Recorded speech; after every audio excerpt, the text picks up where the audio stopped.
Today's guest is known as the Metaphysical Flight Attendant, who is an author, spiritual coach, and creative manifestress on a mission. Through speaking engagements, workshops, and global events, she shares the wisdom of a life lived at 35,000 feet and helps people from all walks of life tap into the innate power of their personal spiritual connection. After 35 years as a sky goddess with United Airlines, she reinvented herself as a spiritual teacher, coach, and healer. Let's welcome today's guest, Becca Tripp. Welcome, Rebecca. Thank you, Adam. It's great to be here. Yes, it's nice to have you. As we just spoke a little bit before, having a little bit of a background of what motivates us into doing specific things in life, you chose the career of being a stewardess flight attendant. That's right.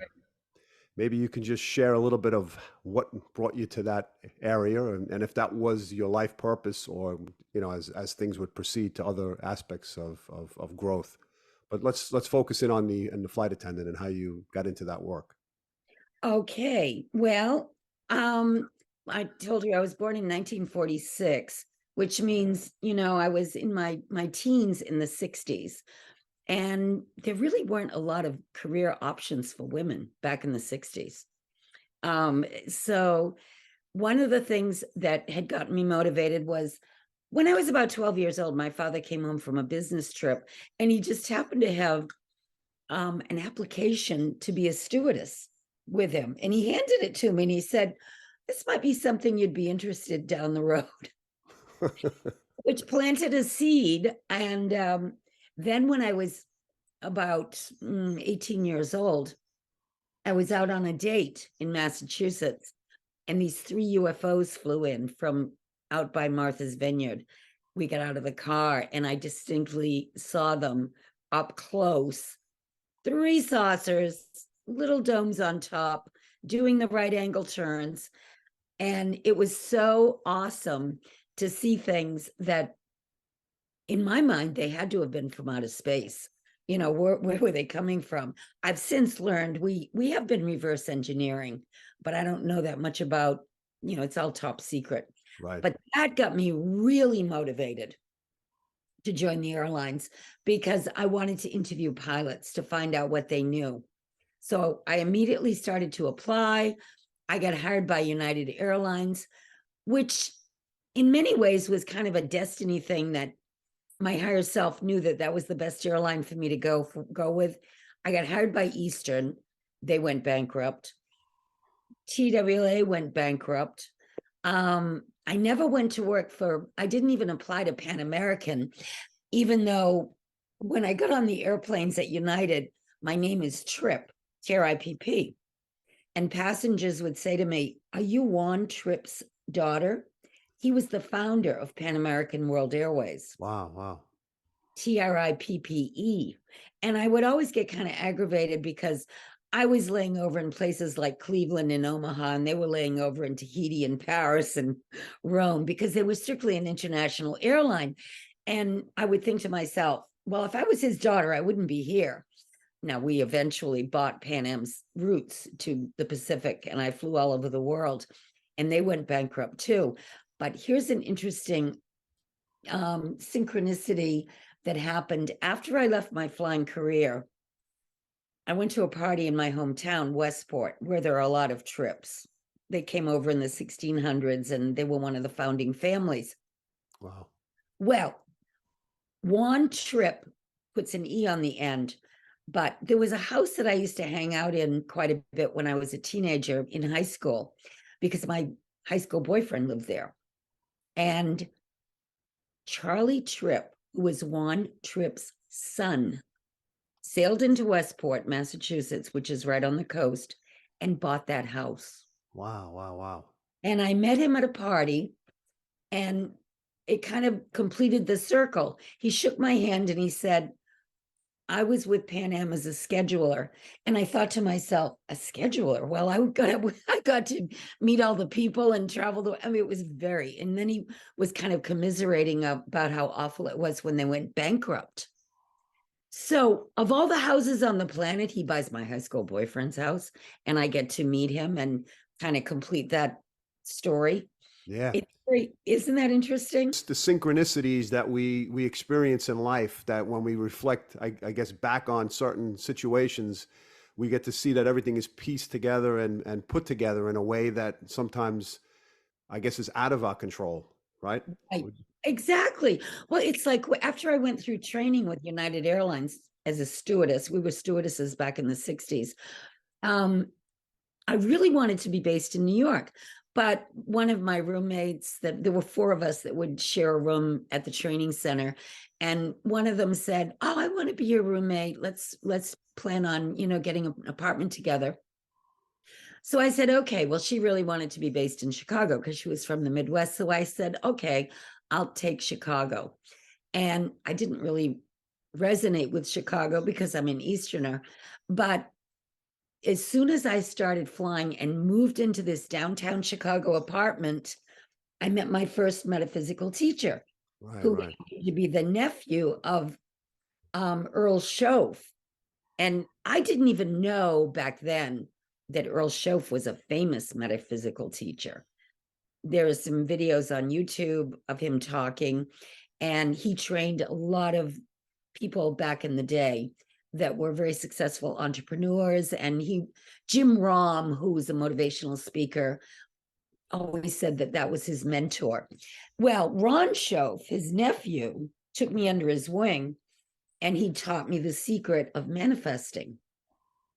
Now, I'd been to college. I had, lived a regular American life, but nobody had ever really explained to me that if you know how to visualize what you want and feel like you've already gotten it, it will show up in your life. right. And he explained it very simply.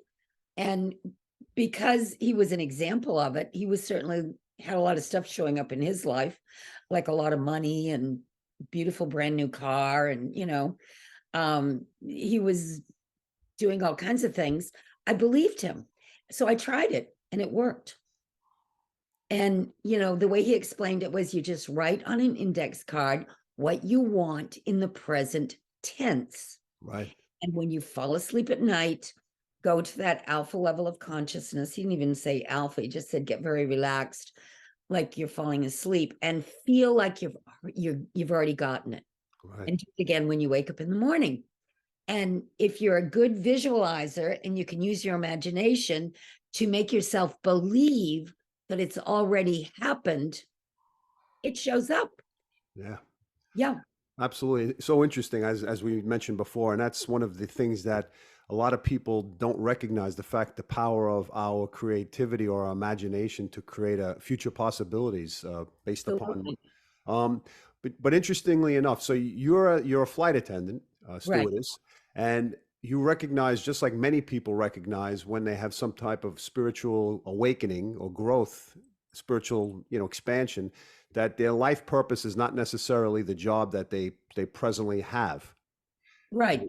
So what was the impetus that changed your course of direction from recognizing, going from a flight attendant to then getting into the world of manifestation and healing? Well, because I learned this manifestation technique from Ron very early on in my career, I started flying when I was 20. And, I was 21 when I discovered this secret that the inner world is controlling the outer world. And it was like discovering the genie in the bottle for me, Right. because I started thinking about things and they would show up. The first thing I wanted was a New York apartment. I wanted to transfer to New York and go live in New York City in a beautiful apartment. Candy and I, the roommate, we waltzed into New York. I talked her into transferring, even though she was a Midwesterner. And we went to New York and walked into a beautiful building with a doorman right on Lexington and 37th Street, the Shelburne Murray Hill. And we waltzed in there because it was close to the East Side Terminal, so we could get to work. And the manager said, "Well, we've never rented to stewardesses before, but we'll rent to you too." Okay. Yeah, And yeah. they not only gave us an apartment at an affordable price, but they furnished it for us. And it was just so effortless. I said, "Wow, this guy's right. This Ron Schoaf that taught me how to manifest, Right. it kind of naturally falls into place." if you just focus on what you want. Right, right. But And like, yeah, go ahead. I'm sorry. but then again, okay, I'm living in New York City at this point, and I remember I was sitting in a pub that was in my neighborhood. It was kind of across the street, an Irish pub, and I was talking to this man, and I had this insight because he said to me, "Oh, you're such a good conversationalist," and all I was really doing was listening to him. But he thought that was a great conversation. But I got this sort of download. I was still in my early 20s that I really needed a lot of life experience to carry out my mission Right, as right. far as why I'm here. And I always had a sense that I was kind of like otherworldly. In high school, I used to tell my girlfriends I was going to have the first intergalactic marriage. Yeah, that came to my head right away. Oh, Interesting. really? Yeah, once you said that. I've always been attracted to aliens from outer space. Yes, yes, I understand. Oh, and it was funny because I became a stewardess to find out from the pilots where they were coming from, and it was like they weren't going to talk about it. Right, They would right. freeze up because they were told you can't talk about UFOs. There was a Were couple there any specific incidents that took place where you'd have direct contact with them? with the pilots. Yes, and communicate with those thoughts of asking them Oh, about. every trip. I mean, that's part of a stewardess's job. We would in the 60s, we had to go up to the cockpit and bring them coffee and Yes. listen to their jokes and keep them awake and whatever. But I would always bring it up if I could, have you seen any UFOs? And I would just notice how visibly shut down some of them would get. And then finally, one of them explained to me there was a fellow who reported and they harassed him maybe to death. They Yeah. started calling him in the middle of the night. What did you see? What did you see? So they all got the message. We're not going to talk about it. Yeah, yeah. Yeah. I mean, things have shifted in terms of obviously what's in the media and bringing the attention closer to obviously confirming many of the things that people like yourself and myself and other people believe, Right. and the game and the shift of stories being told of switch and bait and harassment. For yourself, off the subject, were there any personal incidents that brought you to a place of having a greater trust in the spiritual realm or in fate itself? Did you experience any type? A lot of people experience near-death experiences. Right. I had what is called a spiritually transformative experience, which is kind of like a near death, but you don't die. Yes. What happens when you have a spiritually transformative experience is you awaken to your real self, your authentic self, your higher self. And usually for people here in the 3D world, there's some sort of traumatic event that takes place. It can be a disaster, divorce, illness, financial. Right. Me, it was illness. And I really felt like I had set myself up because when I was living in New York City, I had this download of being a man in a hot, steamy little room who had been shot down during World War II. And Wow. my whole body was burned, and the room was very hot and uncomfortable. And I really felt this when I was, doing yoga. I kind of went into this state and it was very, very real. And I remember waiting for a doctor to come in and save my life, and it didn't happen. So I really feel like I set myself up in this life. They say we make plans when we're on the other side for what we're going to experience while we're here. And one of the things I wanted to really figure out was spiritual healing. Now, I'd already figured out that you can attract people, events, situations, houses, things you need into Yes. your imagination. But I could not figure out how to make the connection between the mind, the consciousness, and the cells in the body. Right. So when I got a negative diagnosis from a doctor, I'm now living in California in Marin County, Right. and my greatest fear was cancer. Finally, I have a routine checkup, He sends me to another specialist. I go have a biopsy in the hospital, and they say, "You've got early cancer. You must come to the hospital next week and have a hysterectomy." Right, Well, right, I was in my mid-20s. That was not on my radar screen. I mean, I just, there was no way I wanted surgery. So I had met a man who had been healed of a brain tumor through prayer. And he was just someone I met a few times. And he told me that story, and it stuck with me because he was very healthy and living a good life. And he said, "Oh, yeah, it was inoperable. And through prayer, it went away." And he right. just got back from sailing around the Caribbean as a charter boat captain with his family. He even had one of the Kennedys on his boats, he said. So he was living the good life. Well, when I got the diagnosis, I thought of that man. I went to a spiritual healer, a Christian Science practitioner in Marin County. And as she was talking to me, I was so ready because I was up against the wall. I wasn't going to have surgery, and I didn't want to die, which is what the doctor said would happen to me if I didn't have the surgery. Wow, wow, wow. So I was like really up against the wall. And that's why my consciousness just opened up. I went to, I guess, what that you would call now the fifth dimension, which is the Christ consciousness, where you're awakened to the realization that your real self, your eternal self, is controlling the show. And if you surrender to perfect health, it will manifest. And that's what happened in a nanosecond. Interesting, interesting. Yeah. Yeah. Every cell in my body changed when I had that experience.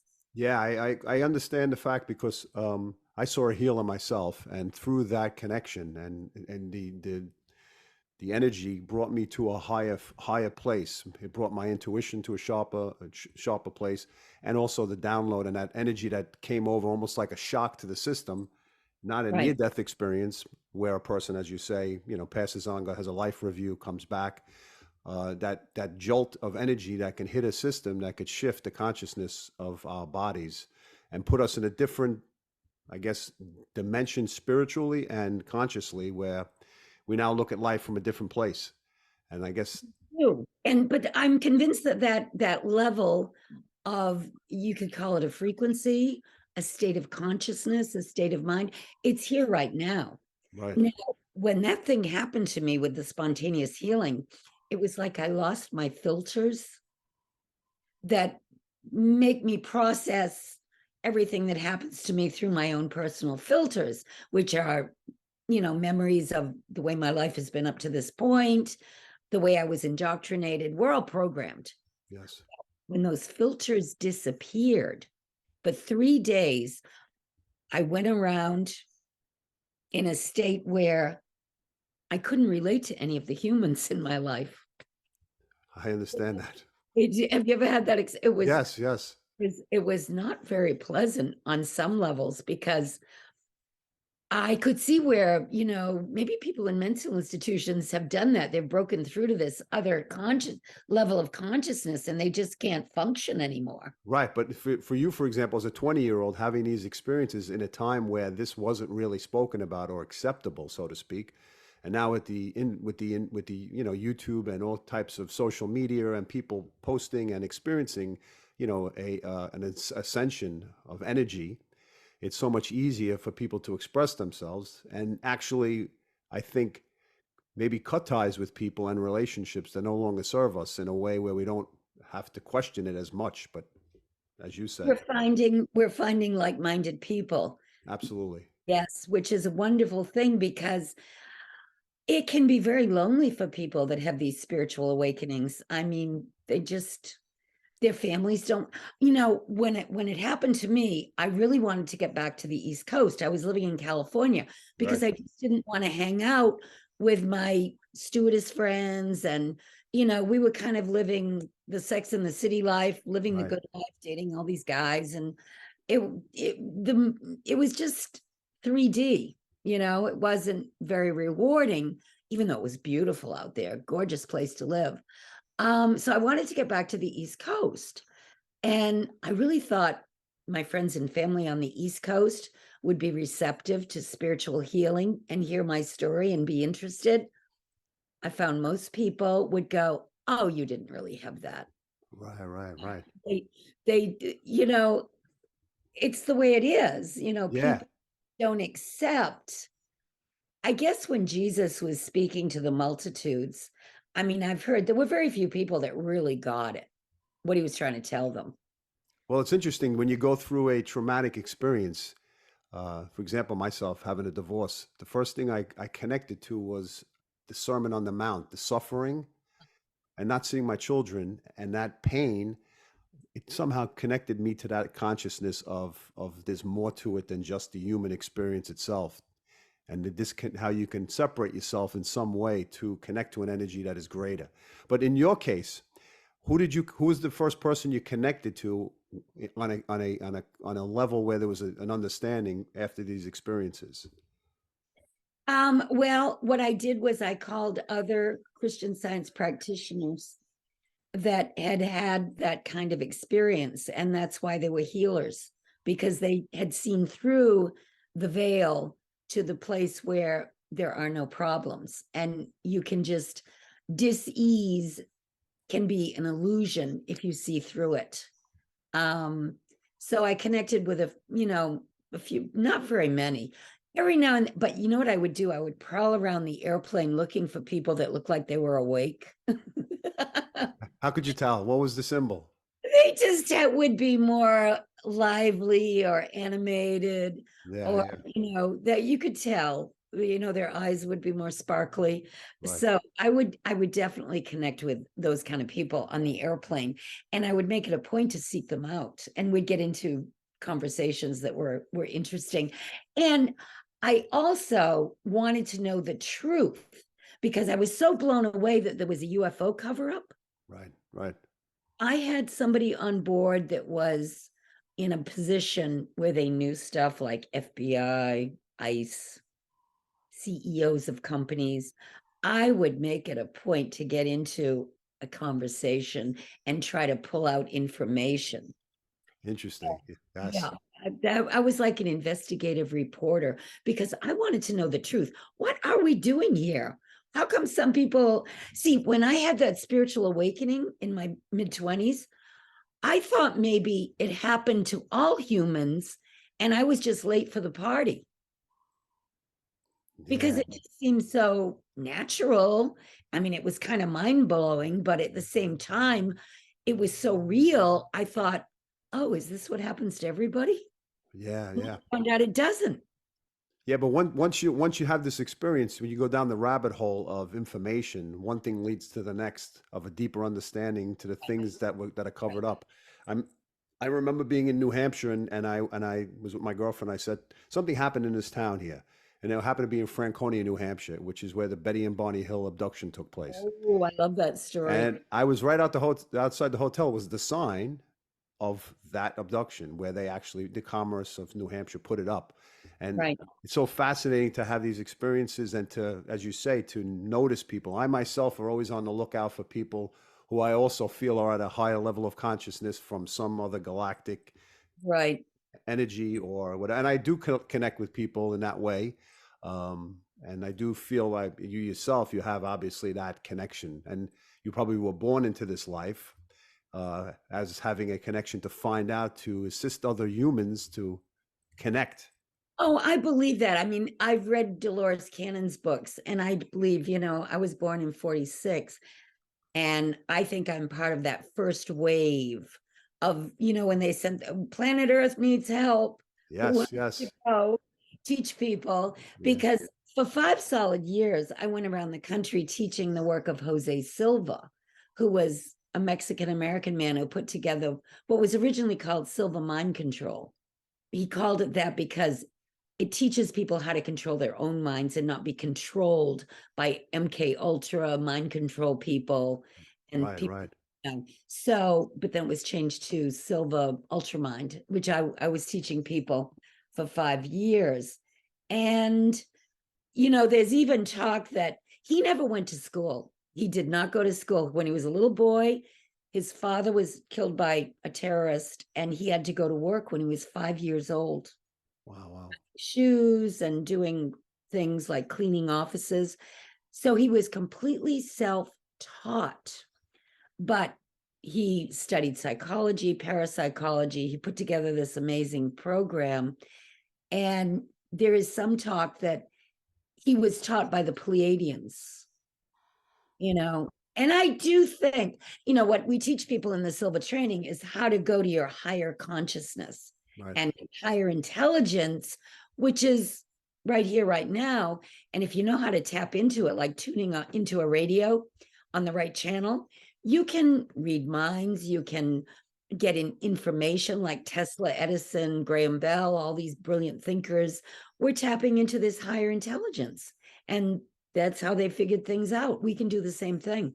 The Silva method has different areas of not interest of study, right? You have manifestation, Right. intuition, I believe, correct? Self-healing, Right. remote healing. So what would you recommend to a person who's manifesting? Is there a specific time to manifest? Is there a certain wave that actually helps a person ease into a meditation, like the brain waves, listening to alpha, theta, beta? Yes. If you listen to the binaural beats of alpha and theta, which you can find on YouTube, they're just tapping away. It will entrain your brain to get down into that alpha level of consciousness and deeper even into theta. And the best time to practice is before you fall asleep at night, when you're getting relaxed, when you wake up in the morning, and even midday is a good time to once again, if you're working on a manifestation, write it down in the present tense. Like I wrote down, I am now living in a beautiful apartment in New York City. It was that simple. Right, right. I've done it many times for other things that I needed to manifest in my life, and they will just show up effortlessly. It's not like work. You have to take action. You've got to listen to your intuition and your guidance to maybe meet the right person. You'll be urged to make a phone call or go somewhere or read a book or listen to somebody and take action, and it will all fall into place because your higher self can look around corners. It knows what you need to do in order to get that thing to happen.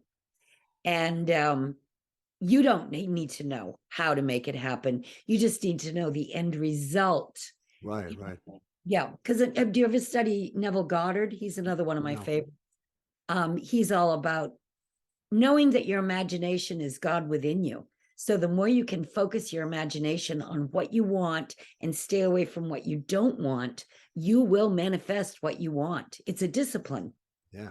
I was talking to my mother about that. My father had a little bit of a medical diagnosis, Mm. and I was explaining to her to create a different image or a different picture. And I was thinking of you. I actually brought your name up, having watched your Um, interviews and the power of manifestation and how to change it. But so many people have a monkey mind right. and have a difficult time of clearing that energy away. So, what do you suggest, or what's the biggest block that gets in the way of manifestation? Negative emotions, fear, doubt, worry, not trusting. When you have a spiritually transformative experience like I did, or a near death experience like so many people are having these days, you realize you are not your body, you are not your mind, you are eternal. And God is only good and wants nothing but good for you. So when really crummy things show up in your life, that's your opportunity to transform them. Right. Like I took a negative diagnosis and I used it as a stepping stone to freedom from worrying about my body. And I Right. was like a hypochondriac before that. Now, if you lose all your money, you're feeling lack, but there's always a solution. There's a way you can just turn your thought away from that, focus on um, different positive ways that you can feel abundance flowing into your life, whatever it is for you, and it will happen. Yeah. It A will lo- happen. what's most interesting is the fact that as we experience situations in our life, we have the opportunity, I think, to be the victim of the circumstances or to turn it, as you just said, into a positive manifestation. Exactly. And that's why I wrote my book, Secrets of a Metaphysical Flight Attendant. There were 3 husbands in this book. Yeah, talk a little bit about the book. That'd be interesting. Well, yeah, the book came out in 2014. It's a spiritual memoir and it's a page turner. Somebody just got it yesterday and she said, "Oh, Rebecca, I read half of it last night." She said it's good. Because it is a page turner. But I wanted to put a book out there to help people because I was a stewardess and I had this spiritually transformative experience. It doesn't matter what your career is or who you are or where you're from or what your background is. Once you have this awakening to your higher self, which frees you from anguish, fear, all the miserable emotions, you don't worry about that anymore. Yeah. It's the way to go. So, people want freedom. Maybe sometimes they don't realize it, but that's really what they want. They want freedom from the negative emotions. And there is a way out. It's by going within and realizing the kingdom of heaven isn't a location, it's within. And it's that level of consciousness, the 5th dimension, the Christ consciousness, where you can solve any problem and it's all good. Yeah. So how do people escape from the 3D matrix that we're in? How do they escape? Well, I don't mean by escape, but we can't leave the earthly plane. We have to be grounded as well as universal and spiritual. But Right. how do You can live in this world, but not be of this world. If you explain? have, you have to have a desire to find out why you're here. Some people don't care. If Right. you're a 3D person who just likes to eat, sleep, go to work, watch television, go to bed, do it again, that's fine. That's that's a 3D person. But if you're a seeker, knock and the door will be opened. Seek and you will find. Right. Absolutely. I was a seeker from the time I was a little girl. I can remember being outside with my mother. It's in the book. I was really little and she was outside and I said, "How come?" Now, back in those days, women wore skirts and men wore pants. And I wanted to know why. Why do we choose societal things that, everybody accepts? I could see that we had all kinds of choices. Right. Right. Right. I was just always wondering why? Why are we human? What are we doing here? What is the planet all about? So you got to be a seeker. And I relate to that completely. yeah, yeah. Absolutely. The Absolutely. first big teacher after Ron Schoaf in Chicago, I moved to California and I started dating a man who was really into George Gurdjieff, the Russian mystic. And I started reading everything Gurdjieff wrote. He was a mystic who trained people at his center in Fontainebleau. He came to France. He was a really interesting character, but he was very awake. He traveled the world checking out things in the Far East and the Mideast. And he wrote a book called Meetings with Remarkable Men, which explains some of the things he discovered. But he taught me, you were talking about the monkey mind. He taught me that you've got to get rid of that. You've got to find techniques to observe yourself. Observe, we call it the swing of the pendulum. You're high, then you're low. You're high, then you're low. Some people call it bipolar disorder, but that's very typical until you have a spiritual awakening, because when you're in the middle, none of it moves you. You Right. enjoy it, but you're an observer. You're not being torn here, there, and everywhere by everything, like the news and what other people are saying about you. And, if something good happens, that's nice. But if something bad happens, that's okay. You can handle it. You've got to work on yourself. You have to see, I personally had a very low threshold for that kind of pain. So I was a seeker. Like when that doctor gave me the bad diagnosis, I had girlfriends that were running to the hospital to get the surgery done. Right. Right. Right. Right. Not me. I want to keep my body intact. that was too painful for me. So everybody's different. How do you find it now, as a person who is evolved, and seeing people who are younger than you in a 3D mindset not evolving? You brought up the subject of seeking, the subject Right. of expansion. Uh, how do we handle people who are not at our level? Not, I'm not saying a better place, but people are at different levels spiritually. Right, How right. do we have the patience, or what's the best advice to give people? Well, I mean, we've been pretty shut down for the past few years Right. with what went on. And people got very polarized with their views. I'm right, you're wrong, I'm right, you're wrong. Yes, yes. They can't talk to each other. Now, I went to a party, Sunday, and it was really the first big party that I'd been to in a few years. And there were a lot of people there that don't think the way I think. But when I'm learning now, I used to get kind of aggravated about it. I don't.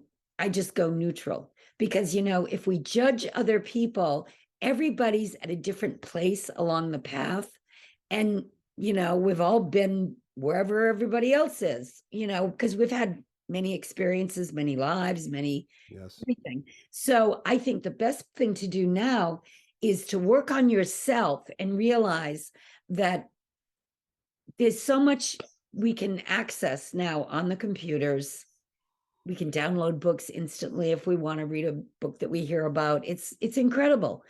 So staying neutral, because if we get triggered and continue to be reactionary, see, that's part of metaphysical training. You do not want to be a reactionary person. If someone is sick in your family, rather than reacting and get all crazy and nervous about it, you can just go within, and the more you envision them to be in perfect health and radiant, the better it is for them. Yes, yes. That's how Absolutely. Jesus healed people. He didn't see the sick mortal when he was looking at a leper or whatever. He saw the perfect child of God. Yeah. So it transformed them. And that's what a spiritual healer can do. They can transform people just by holding in their consciousness and allowing the divine to, or whatever you want to Sh- call it. Shine through. Yeah, it comes. Very inspirational, your words and energy that you speak. Oh, good. I could feel it, and I'm sure the audience can as well. Yeah. Where could people reach out to you in terms of your website and the work that you do? Yeah, well, like, I love to coach people. And if you go on my website, rebeccatripp.com, you'll see where you can, sign up for coaching if you want to. You can also get my book. I'll send you a signed copy if you buy it off my website for less than you'd pay on Amazon. And that's a really fun read. And then, I have a course, the Mega Manifestation Method. And in that course, I really relay manifesting, spiritual healing. Mega Manifestation course will give you the tools in order to do those things. Plus, you'll get a session with me, to work on a specific thing that you might be stuck on.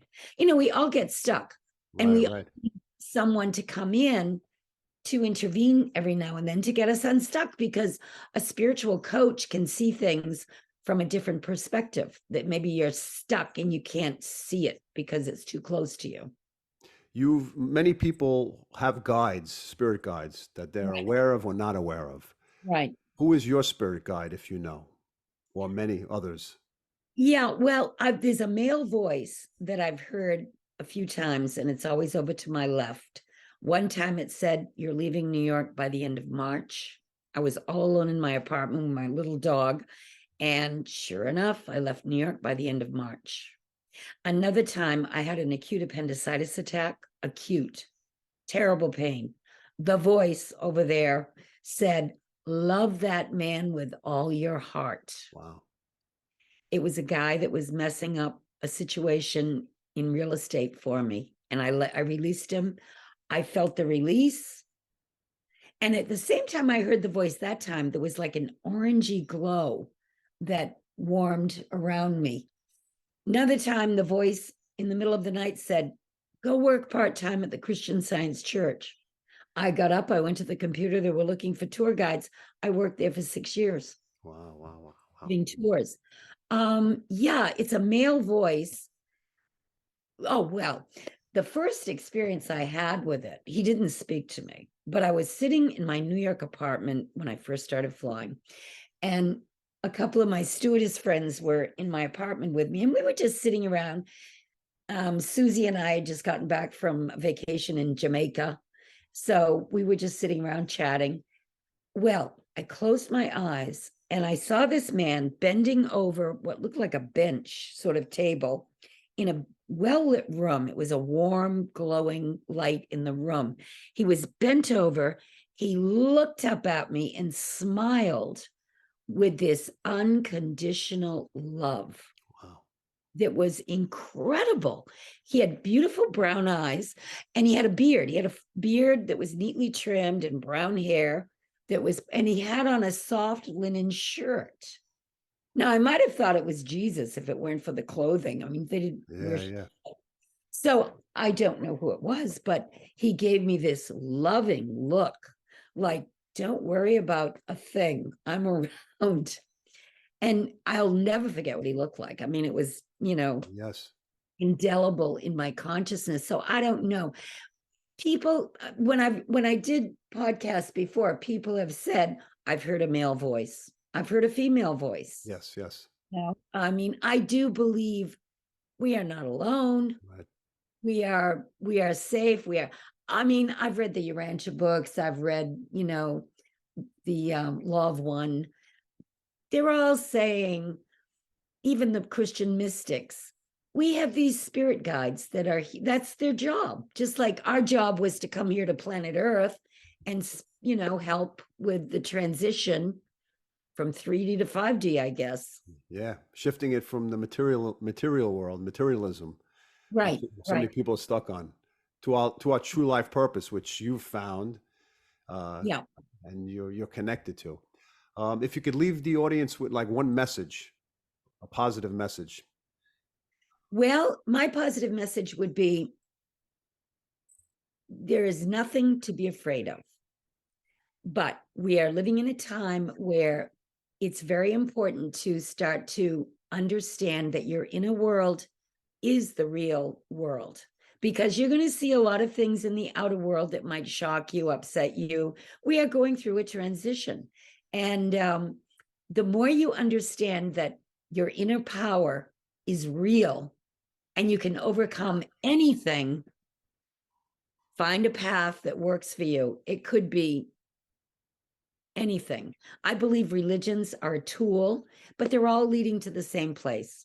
Understanding that we're all one, we live in a loving universe and it's all about how we're perceiving it. So if you want to see perfection, change your perception. Good words. On that note, I'd like to thank you for joining me today. Your inspirational energy, inspirational insight, and I feel your deep connection to the universe and a galactic force, as I can see. Actually, the head of a mothership, I see. Actually, Oh, I like that. I like that. and actually dishing out different people to do different responsibilities in a very subtle but strong way. Nice. Yeah, That absolutely. sounds like fun. Maybe that's why I was in aviation for 35 It must years. be. Yeah, I returned not to 35, not to the probably above the universe, but halfway between the earth and above. Oh, I like that. Thank you. You're welcome. You're Well, welcome. it was great meeting you. It was fun. Yes, it was absolutely nice talking to you.